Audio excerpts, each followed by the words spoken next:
అందరికీ నమస్తే సార్. అనంతపురం జిల్లాలోని అన్ని ప్రభుత్వ యాజమాన్య రెసిడెన్షియల్ పాఠశాల ప్రిన్సిపల్స్‌కి, ప్రధానోపాధ్యాయులకి నమస్తే సార్. గౌరవ జిల్లా కలెక్టర్ అనంతపురం వారు ప్రతి నెలా నిర్వహించే వెల్ఫేర్ డిపార్ట్మెంట్ సమీక్ష సమావేశం నందు తరచూ 10వ తరగతి పబ్లిక్ పరీక్షల ఫలితాలపై సమీక్ష సమావేశం నిర్వహించడం జరుగుతుంది. గత సంవత్సరం ఫలితాలతో పోల్చుకుంటే 26-27 విద్యా సంవత్సరానికి ఉత్తమ ఫలితాల సాధన కోసం ఏ విధంగా అయితే కేజీబీ పాఠశాలలో విద్యాపథం అమలులో ఉందో అదే క్వశ్చన్ పేపర్‌ను మిగిలిన రెసిడెన్షియల్ పాఠశాలలో కూడా ఇంప్లిమెంట్ చేయమని చెప్పి ఆదేశించున్నారు. సో, అక్కడ నిర్వహించేటువంటి పరీక్షల ఫలితాలను అన్నీ కూడా ప్రతి నెల సమీక్ష చేయడానికి, డిపార్ట్మెంట్ వారి సమీక్ష చేయడానికి గౌరవ కలెక్టర్ వారు ఒక ఆన్‌లైన్ అప్లికేషన్ ఇవ్వడం జరిగింది. సో, ఈ అప్లికేషన్‌లో వివరాలు ఎలా సబ్మిట్ చేయాలో ఒకసారి మనం పరిశీలిస్తాం.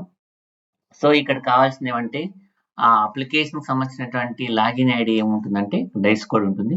పాస్వర్డ్‌కి సంబంధించిన సమాచారం అయితే ఇక్కడ నేను ఇవ్వడం లేదు. మీ యాజమాన్యం హెచ్ఓడీస్ సంబంధించినటువంటి అంటే మీ హెచ్ఓడీస్ కానీ, కన్వీనర్స్ కానీ ఉంటారు కదా! వాళ్ళ ద్వారా పాస్వర్డ్ తీసుకోవాల్సిందిగా రిక్వెస్ట్ చేస్తున్నాం సార్. సో, ఇక్కడ మనం ఎట్లా లాగిన్ కావాలా? లాగిన్ అయిన తర్వాత డీటెయిల్స్ ఎట్లా సబ్మిట్ చేయాలో ఒకసారి చూద్దాం. ఇక లాగిన్ ఐడీ వచ్చేసి డైస్ కోడే. దయచేసి గుర్తుపెట్టుకోండి, లాగిన్ ఐడీ వచ్చేసి డైస్ కోడ్. నేను ఏదైనా ఒక స్కూల్‌కి సంబంధించిన డైస్ కోడ్ తీసుకుంటున్నా.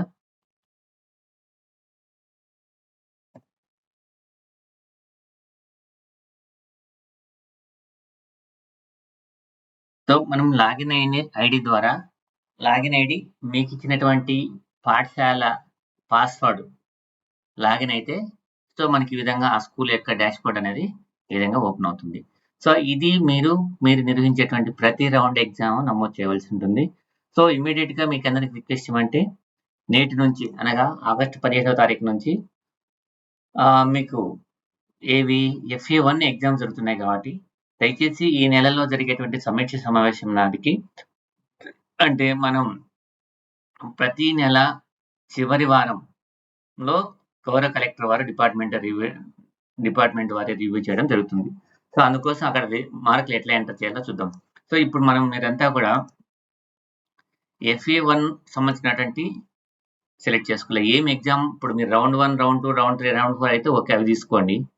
లేదా ఇప్పటికైతే మనం ఏ ఎగ్జామ్స్ పూర్తిగా నాకు ఎన్ని రౌండ్లు అనేది నాకు తెలియదు కాబట్టి ఇప్పుడు FA1 ఎగ్జామ్ జరుగుతుంది కాబట్టి ఇవి ఈ నెల సార్ వారికి మనం రిపోర్ట్ ఇవ్వాల్సిన అవసరం ఉంది. సో, నేను ఏదైతే స్కూల్ తీసుకున్నానో ఆ స్కూల్‌లో 10th క్లాస్ రోల్ వచ్చేసి ఇక్కడ పైన చూడండి 40 మెంబర్స్ ఉన్నారు. సో, ఈ 40 మెంబర్స్‌లో దయచేసి ఇది చాలా జాగ్రత్తగా అన్ని వాల్యూస్ సరిచూసుకొని నమోదు చేయాల. ఈ మొత్తం 40 మెంబర్స్‌లో మీ దగ్గర ఉన్నటువంటి పిల్లల యొక్క రేంజ్ అంటే ఇక్కడ మనము కేజీబీవీలో ఉన్నతి, ప్రగతి, దీప్తి, స్ఫూర్తి అనేటువంటి 4 రకాలుగా కేటగరైజ్ చేయడం.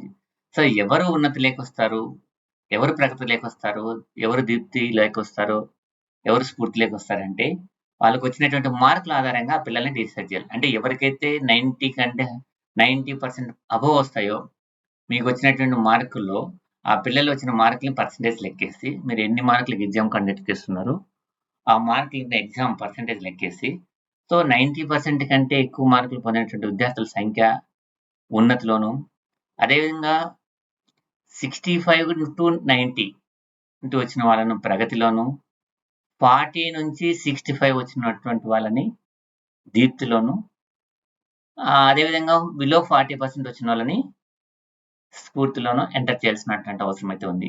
సో, ఇది జాగ్రత్తగా మీరు ఒక టేబుల్ వేసి పెట్టుకోండి. సో, 1 మార్క్ వచ్చిన పిల్లలు ఎంత అంటే ఇక్కడ పర్సెంటేజ్ లెక్కేసుకోవాలి దానికి. 1 మార్కు, 2 మార్కులు మనకు for example FA1 25 marks conduct చేస్తే సో, ఎన్ని మార్కులకి వస్తే ఎంత శాతం వస్తుందనేటువంటి విషయం మీకు ఆల్రెడీ ఇక్కడ నేను అది మళ్ళీ క్యాలిక్యులేషన్ మీకు చెప్పాల్సిన అవసరం లేదు. యాజ్ ఎ టీచర్‌గా మనకు తెలుసు ఎట్లా క్యాలిక్యులేట్ చేసుకోవాల్సింది. అవసరమైతే మీరు ఎక్సెల్ టైప్ చేసి పెట్టుకోండి. లేదంటే నేను దీన్ని కూడా మీ హెచ్ఓడీస్‌కి నేను గ్రూప్‌లో ఎన్ని మార్కులు వస్తే ఎంత శాతం వస్తుంది, వాళ్ళు ఏ రేంజ్‌లోకి వస్తారో కూడా నేను మీకు ఎక్సెల్ షీట్ ఇవ్వడం జరుగుతుంది. అంటే 1 నుంచి 25 మార్క్స్‌కి అయితే ఎంత శాతం వచ్చిన వాళ్ళు ఏ రేంజ్‌లో ఉంటారు, అదే 50 మార్క్స్‌కి అయితే ఏ రేంజ్‌లో ఉంటారు, 100 మార్క్స్‌కి అయితే ఏ రేంజ్‌లో ఉంటారు అనేటువంటిది రేంజ్ కూడా మీకు ఎక్సెల్‌లో ఇవ్వడం జరుగుతుంది. సో ప్రజెంట్ మనం ఎట్లా ఎంటర్ చేయాలో ఒకసారి చూద్దాం. సో ఇక్కడ మనకి 40 మంది పిల్లలు ఉంటే ఈ 40 మంది మొత్తం ఈ 4 బాక్స్‌లో వేసిన డేటాకి టాలీ కావాలా. ఫర్ ఎగ్జాంపుల్ నేను ఇక్కడ తెలుగులో ఇది దయచేసి గుర్తుపెట్టుకోవాల్సినవంటే టీచర్లు ఎవరికి వారు వారి సబ్జెక్ట్ డేటా ఫిల్ చేయాలా.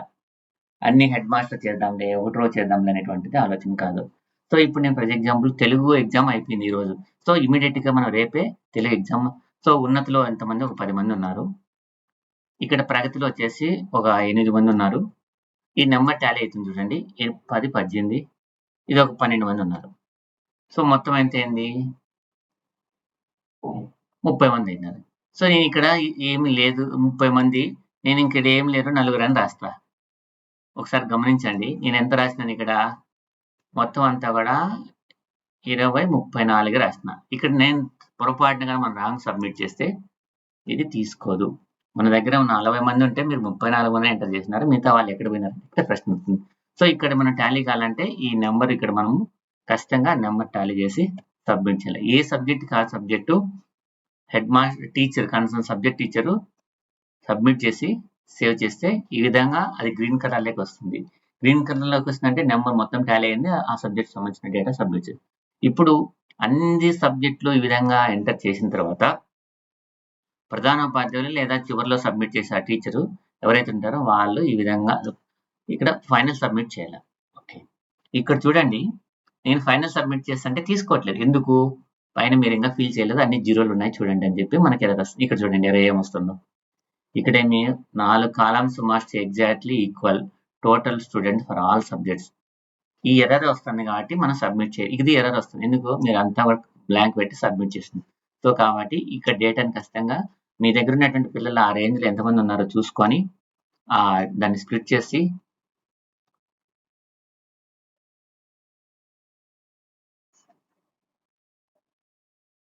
సో ఇది ఏ సబ్జెక్ట్ ఆ సబ్జెక్ట్ అయినా సేవ్ చేయొచ్చు. అన్ని ఒకేసారి అయినా కూడా సబ్మిట్ చేయొచ్చు. ఒకసారి సబ్మిట్ చేస్తే ఏమవుతుందో ఒకసారి మీకు చూపిస్తాను. సో నేను ఏ సబ్జెక్ట్ ఆ సబ్జెక్ట్ సేవ్ చేస్తాను ఎందుకంటే మళ్ళీ ఇబ్బంది లేకుండా ఉండడానికి. నెంబర్ కూడా ఖచ్చితంగా టోటల్ టాలీ కావాలనే విషయం మీకు అందరికీ గుర్తు చేస్తున్నాను సార్. ఇక్కడ ఏమైంది?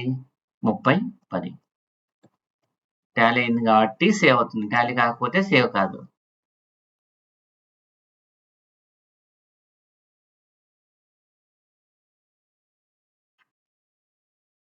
ఈడ నేను 20 వేసేసిన అనుకోండి. సో ఇప్పుడు 20, 20, 40 అయిపోయింది కాబట్టి డైరెక్ట్ ఇప్పుడు సేవ్ చేసుకోవచ్చు. నెక్స్ట్ వచ్చేసి ఇక్కడ నేను సబ్జెక్ట్ వైజ్ డివైడ్ చేస్తున్నా. ఆ పిల్లలు మొత్తం టోటల్ మనకి టోటల్ స్టూడెంట్స్ ఇక్కడ 4 కాలమ్స్ లో ఉన్నటువంటి టోటల్ స్టూడెంట్స్ టాలీ కావాలా.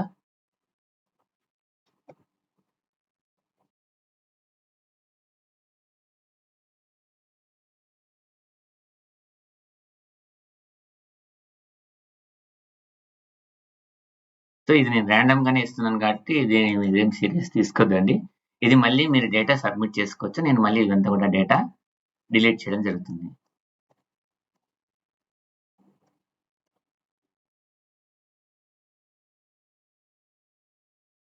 సో ఇవన్నీ కూడా సబ్మిట్ చేసిన తర్వాత ఇప్పుడు ఇక్కడ ఏమి ఈ పర్టికులర్ స్కూల్స్ లో FA1 కి సంబంధించినటువంటి నేను ఏది తీసుకున్నా KGBB నార్పల్ అనేటువంటి స్కూల్ తీసుకున్నా. FA అక్కడ 40 మంది పిల్లలు ఉన్నారు.